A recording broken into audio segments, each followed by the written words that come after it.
Hello friends, அஸ்ஸலாமு அலைக்கும். Welcome to beautiful life style. இன்றைக்கி நம்ம லைஃப் ஸ்டைலில் என்ன பார்க்க போகிறோன்னா, இட்லி தோசைக்கு நம்ம எப்போயுமே தேங்காய் சட்னி, தக்காளி சட்னி இப்படி ஒரே மாதிரியே செஞ்சு சாப்பிட்டு நம்மளுக்கு போர் அடிச்சிருக்கோம். இன்றைக்கி எங்கள் அம்மா புதுசாக ஒரு சட்னி அரைச்சி கொடுத்தாங்க. டேஸ்ட்டு வேறு லெவலாக இருந்துச்சு ஃப்ரெண்ட்ஸ். இந்த சட்னி நீங்கள் வீட்டில் ட்ரை பண்ண போகிறீங்கன்னா 2 தோசை எக்ஸ்ட்ரா சுட்டுக்கோங்க ஃப்ரெண்ட்ஸ். எப்படி செய்கிறதுன்னு பார்க்கலாமா?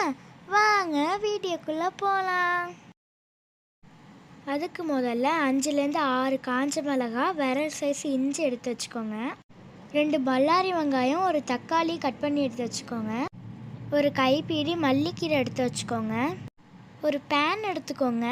அந்த பேனில் ஆயில் ஹீட் பண்ணிக்கோங்க. இது கூட 2 ஸ்பூன் உளுந்து ஆட் பண்ணிக்கோங்க. இதை ஆயிலில் நல்லா ஃப்ரை பண்ணிக்கோங்க ஃப்ரெண்ட்ஸ். அதுக்கப்புறம் நம்ம வச்சிருந்த காஞ்ச மிளகாவையும் இஞ்சியும் அது கூட ஆட் பண்ணிக்கலாம். அதையும் சேர்த்து நல்லா ஃப்ரை பண்ணிக்கோங்க ஃப்ரெண்ட்ஸ். உளுந்து காஞ்ச மிளகாரம் நல்லா ஃப்ரை ஆனதும் நம்ம வச்சிருந்த தக்காளி வெங்காயத்தை இது கூட ஆட் பண்ணிக்கலாம். ஃபஸ்ட்டு வெங்காயத்தை வதக்கிக்கோங்க, அதுக்கப்புறம் தக்காளி ஆட் பண்ணிக்கலாம். இப்போ வெங்காயம் நல்லா வதங்கிருச்சு ஃப்ரெண்ட்ஸ். அதுக்கப்புறம் நம்ம தக்காளி ஆட் பண்ணிக்கலாம். சட்னிக்கு தேவையான உப்பையும் ஆட் பண்ணிக்கோங்க ஃப்ரெண்ட்ஸ். இது எல்லாத்தையும் சேர்த்து நல்லா வதக்கிக்கோங்க ஃப்ரெண்ட்ஸ். இப்போ இதெல்லாம் நல்லா வதங்கிருச்சு. இப்போ இதை தனியாக நம்ம ஆற வச்சிடலாம். அதுக்கப்புறம் அதே பேனில் ஒரு ஸ்பூன் ஆயில் ஹீட் பண்ணிக்கோங்க. ஆயில் நல்லா ஹீட் ஆனதும் நம்ம வச்சுருந்த மல்லிக்கீரையும் அது கூட ஆட் பண்ணிக்கோங்க. ரொம்ப நேரம் வதக்க வேணாம் ஃப்ரெண்ட்ஸ். ஒரு நிமிஷம் மட்டும் வதக்கி எடுத்துக்கோங்க. 1 நிமிஷத்துக்கு அப்புறம் ஸ்டவ்வை ஆஃப் பண்ணிக்கோங்க. அடுத்ததாக நம்ம வச்சிருந்த தக்காளி வெங்காயத்தை ஒரு மிக்ஸி ஜாரில் ஆட் பண்ணிக்கலாம். நல்லா ஆறினோட சேர்த்துக்கோங்க ஃப்ரெண்ட்ஸ்.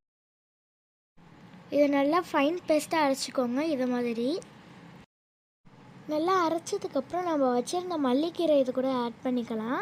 லைட்டாக ஒரு பல்ஸ் மட்டும் விட்டு எடுத்துக்கோங்க ஃப்ரெண்ட்ஸ். ரொம்ப நேரம் அரைச்சிடாதீங்க.